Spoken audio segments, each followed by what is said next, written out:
I've been making videos here for the past few months now, and I've tried to maintain a certain air of calmness. Criterion Studios isn't conducive to that at all. Criterion makes games full of explosions, 2000s pop punk, and Twitch gameplay moments punctuated with gorgeous crashes. They're unashamed at how loud they are, and that gave them personality, one that made them among my favorite developers on the PS2. But they've come a long way, cresting right around the time the 360 was hitting its stride and falling into the age-old curse of becoming a support studio for more profitable ventures. They've lost something, and I think it's time to examine what.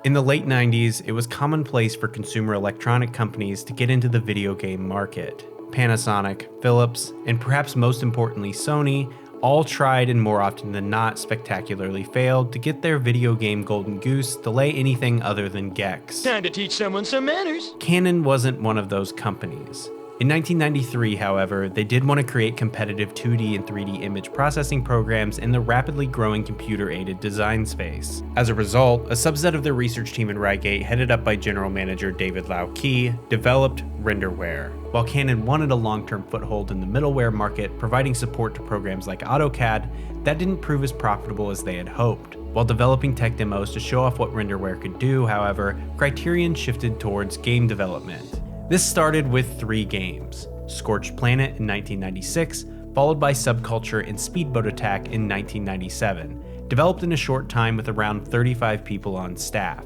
These were all some variations of vehicular combat or racing games, which would be a trend that Criterion would follow for the next few years, as they develop a whopping 7 games between 1996 and 2001.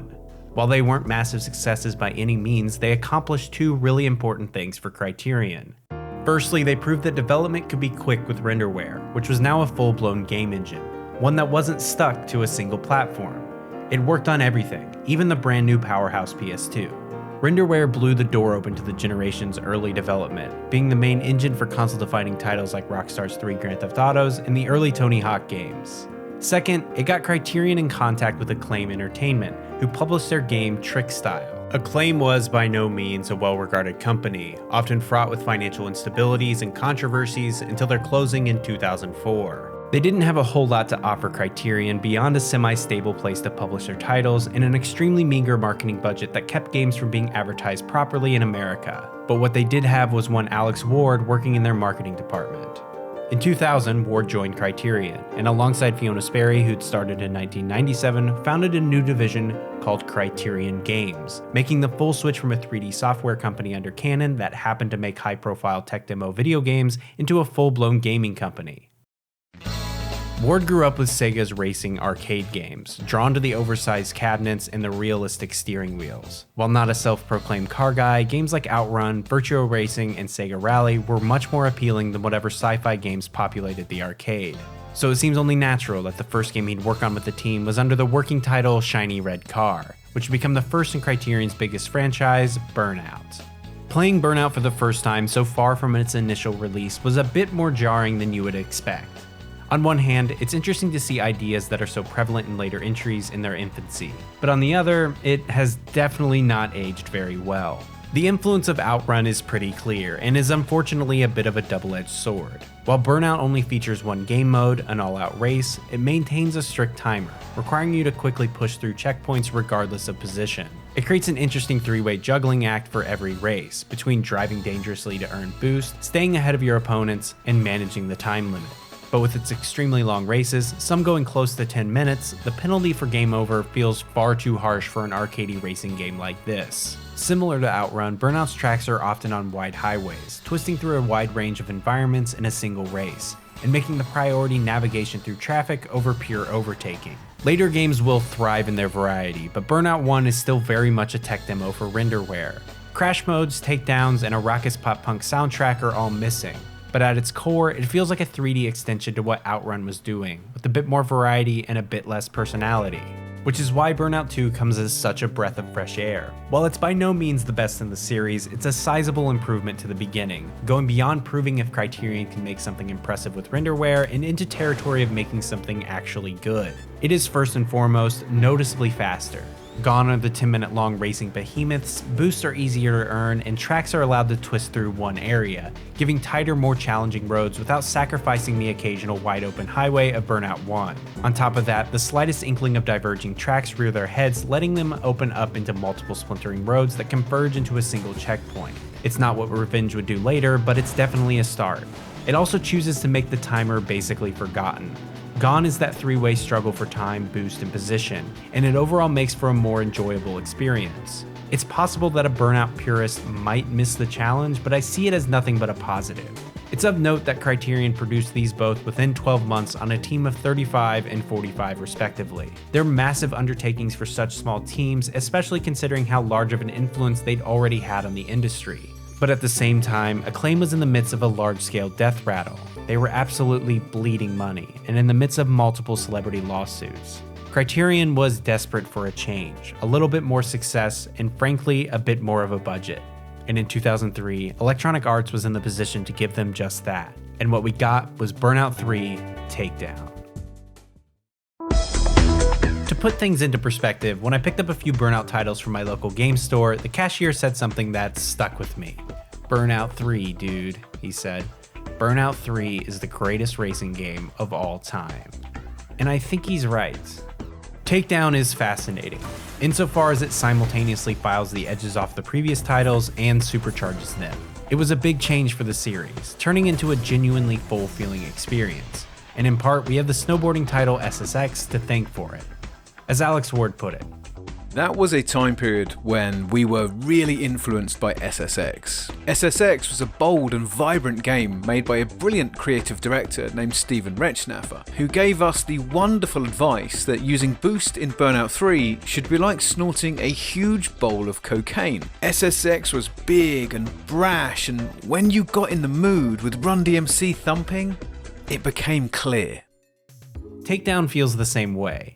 And not just because of its licensed soundtrack full of Motion City soundtrack, Fall Out Boy, and Yellow Card. In most racing games, the most satisfying thing a player can do is overtake their opponent. But like how SSX takes a normal racing model and adds tricks, Burnout 3 adds takedowns. Something that feels like such a great fit that it's a surprise to see how long it took to become a part of the franchise. Wrecks are no longer just punishment for you encountering traffic, and are now something you inflict on other players, keeping races exciting and rewarding you with a boost multiplier that helps keep you in the pack.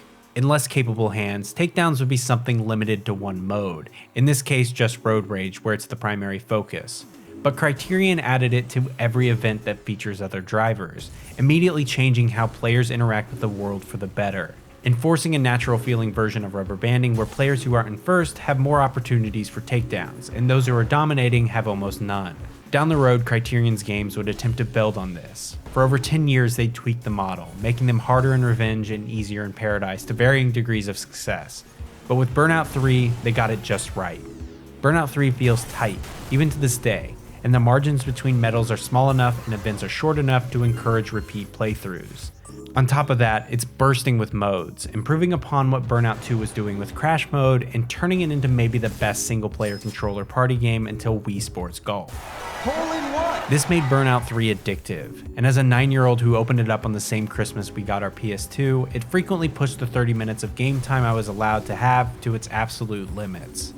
I mean, it kind of blew my damn mind, especially compared to the other racing games I'd experienced so far.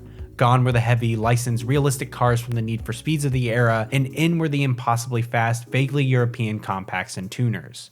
And I wasn't the only one who noticed. While Electronic Arts had provided the team with more of a budget, they were still technically owned by Canon. Renderware proved that Criterion was effective as a technology developer, but Takedown proved that they could also be a damn good studio. With looming next-generation development, EA needed a technology powerhouse to create engines across its multiple studios, and Renderware, having proved itself on the PS2, seemed like a shoo-in. It was EA's intention to make it their new standard, something similar to what we'd see later in DICE's Frostbite.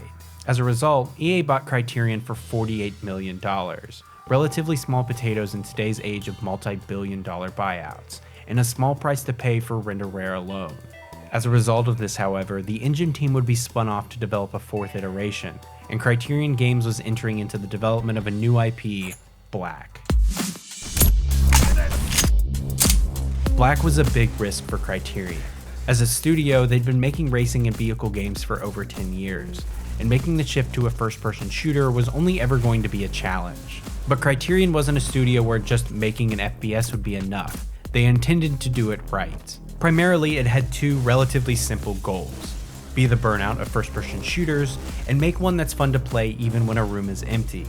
During previews, Alex Ward spoke primarily to the influence of the first Matrix's iconic lobby scene, where Neo and Trinity are showered in bits of wall while juggling multiple loud-as-hell guns. And at its core, that's what Black was. For the time, its particle effect work was stellar, and its impeccable sound design not only made each gun you used feel powerful, but also on the edge of being outmatched. It's military shooter by way of Bush-era paranoia, and even with a near incomprehensible story full of generic terrorist organizations and forgotten side characters, it still manages to be one of the better shooters on the platform. But Black was also an outlier in the current space. Black was equal parts arcadey and gritty, fast and meticulous, and while it didn't push the genre into a whole new era, it did offer a better look at one potential future for the studio.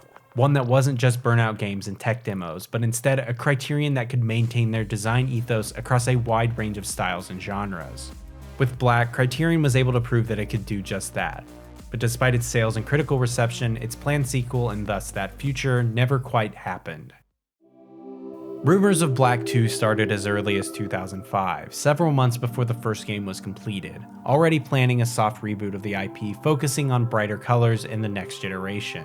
However, due to internal squabbles between senior designer Stuart Black and EA, likely over multiplayer integration and remaining true to the first in the series, Black 2 entered a complicated development hell, until Black the designer was forced to take his team to Codemasters and develop its spiritual successor, the critical and commercial failure that was 2011's Body Count.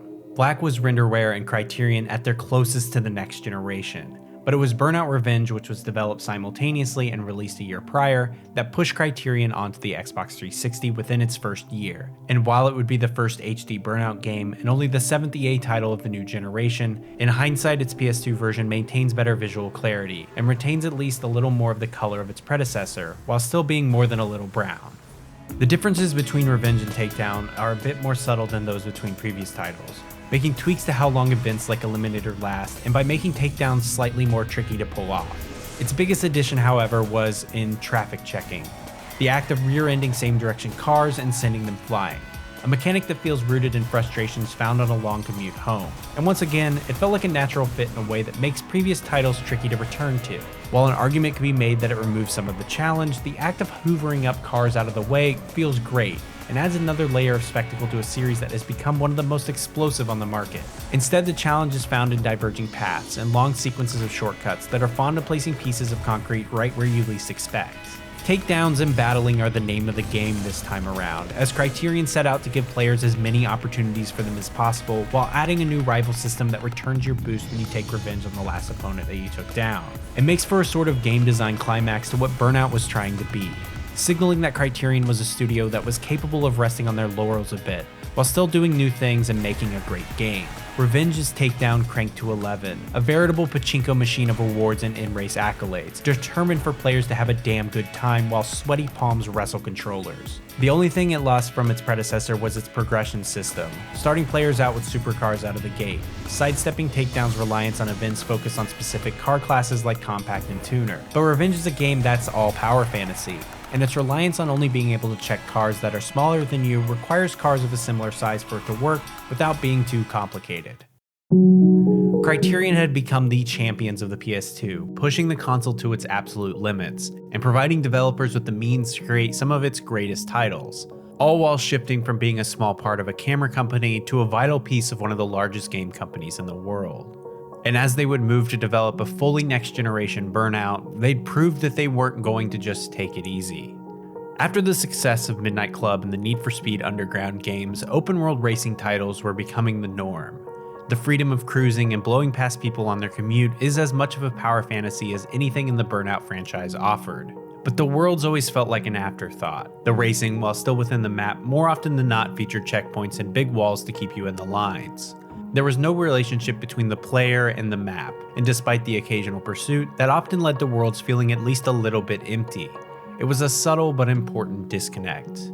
Criterion sought to remedy this by looking for influence beyond their racing game colleagues when developing their open-world Burnout title, Burnout Paradise. Paradise was built on freedom for players in a wide-open world, and while it's expected that this influence came from the rise of Grand Theft Auto, Ward's own influence came primarily from the underrated Mercenaries Playground of Destruction, from the now-defunct Pandemic Studios. Mercenaries was like my GTA. It was the first game I overplayed.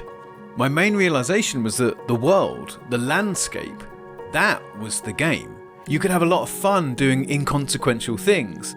Can I make these cars crash there? What happens if I crash a helicopter there? In Paradise, there's no disconnect, no easy to follow point A to point B, big walls or events without traffic. It was about experimentation, freedom, and finding the best route to the same 4 points on the map. And with the world bursting at the seams with collectible billboards and shortcuts behind smashable gates, it rewards players for that experimentation, creating a reason to keep driving beyond just getting to the next event. But it was also a fairly steep learning curve. Without checkpoints or walls, it's incredibly likely that the early hours of the game will be met with missed turns and big crashes, frustrating players who were expecting to be led by the nose, and forcing them to think better on their feet and own their mistakes. In some immersive sims and RPGs, the phrase "playing past your mistakes" gets kicked around often, where starting over is discouraged over enjoying challenge through emergent gameplay. And Burnout Paradise feels like it has that ethos at heart. And that comes from having a simple set of systems and a well-designed map that feels like Revenge's shortcut sequences build out across intersecting environments that flow together naturally. However, Paradise's greatest strength can also be its greatest weakness. With similar starting points, players will often take the same routes to get to similar places, often following the pack and taking as few risks as they can. After all, getting legitimately turned around can feel devastating.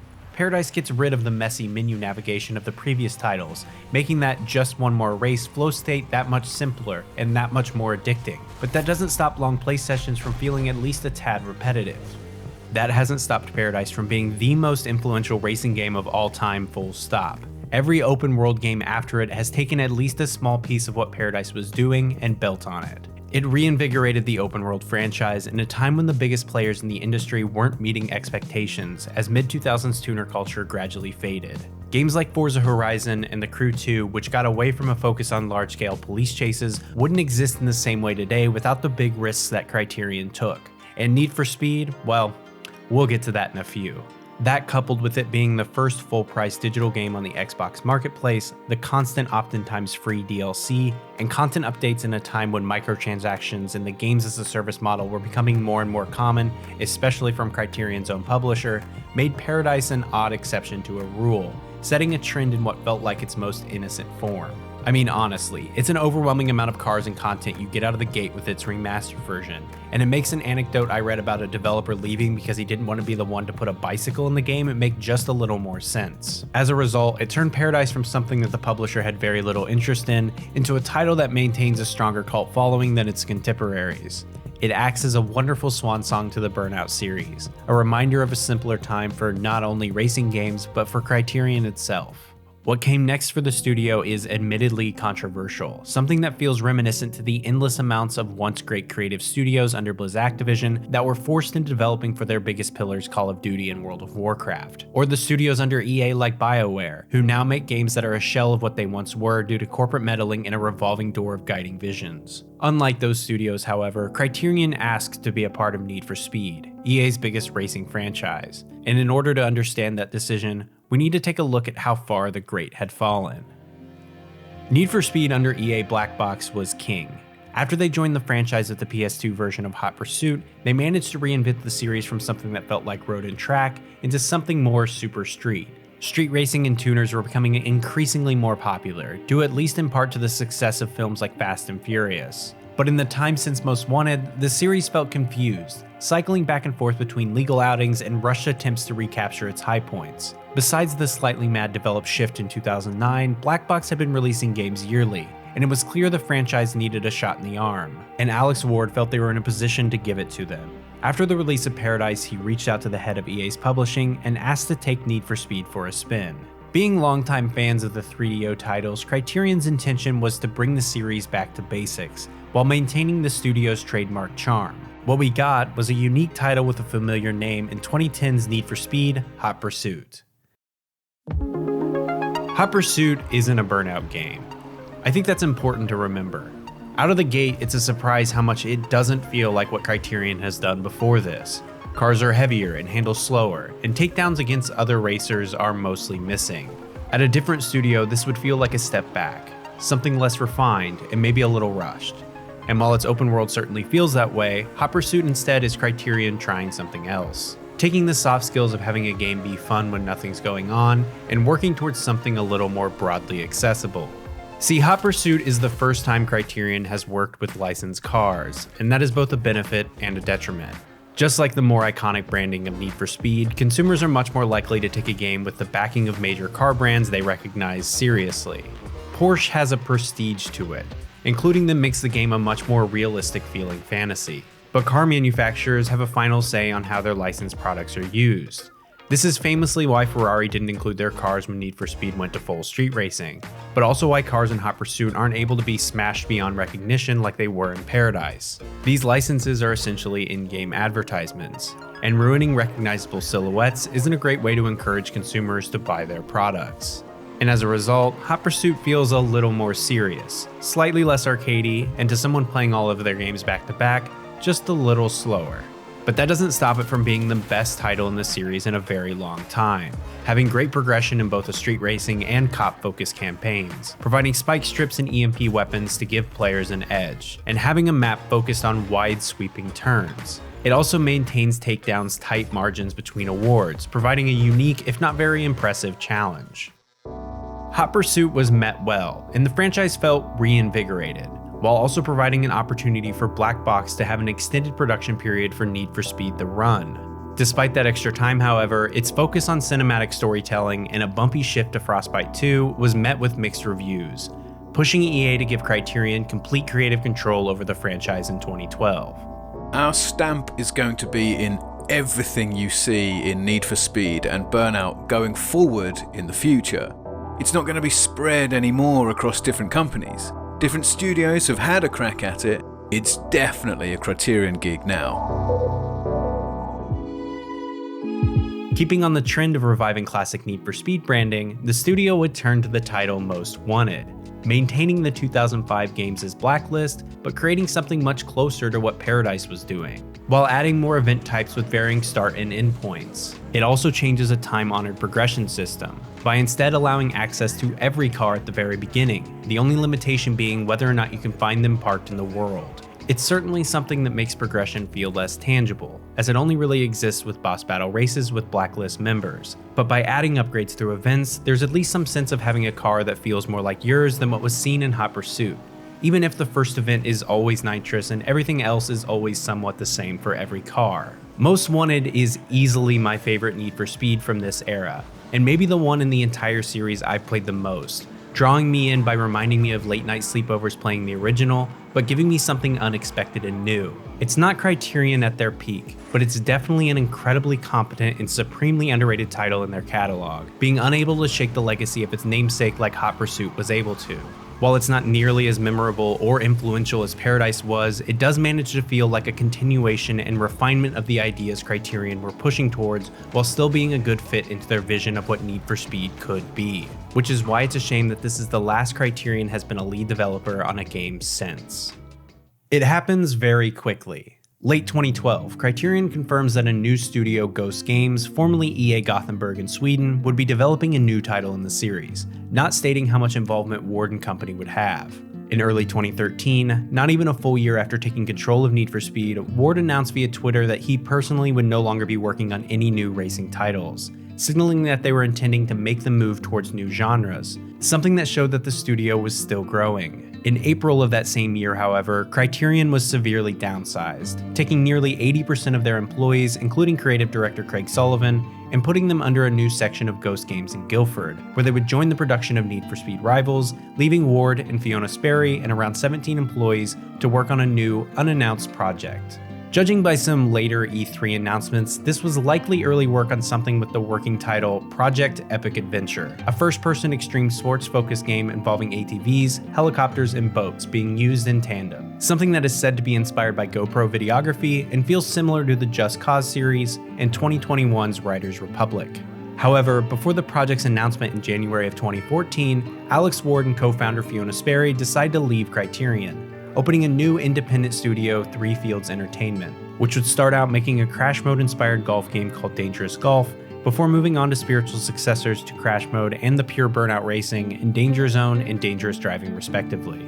As a result, Criterion would continue their work on their extreme sports games under Matthew Webster, who joined the studio in 2004 and executive produced Most Wanted.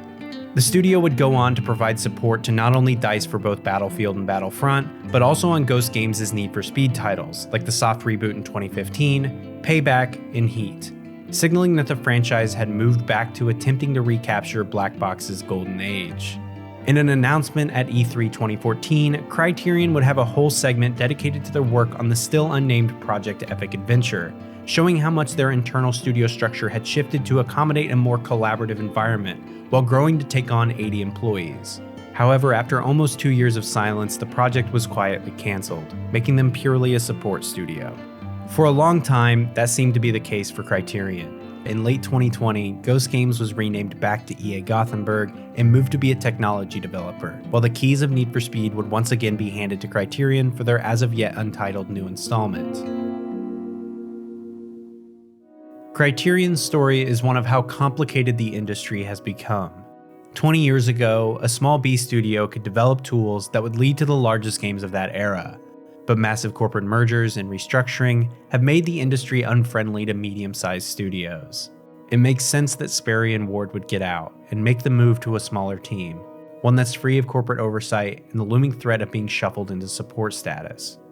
It's also one of how small ideas have easily converted into big ones, and how forgotten franchises and studios like SSX, Pandemic, and even Burnout Paradise can have massive implications to the entire gaming industry, proving that oftentimes there are no small players. In an interview with Ward to promote Dangerous Driving, he confidently states that he knows exactly what Need for Speed needs to be competitive again. It's very clearly something he's thought about, picking out the flaws of games like Heat and Payback, and knowing how they can be better. He won't tell you what those ideas are for free though, but there's something about the way Burnout and even Need for Speed improved, the way that Criterion under him was able to constantly and successfully reinvent, that makes me believe him.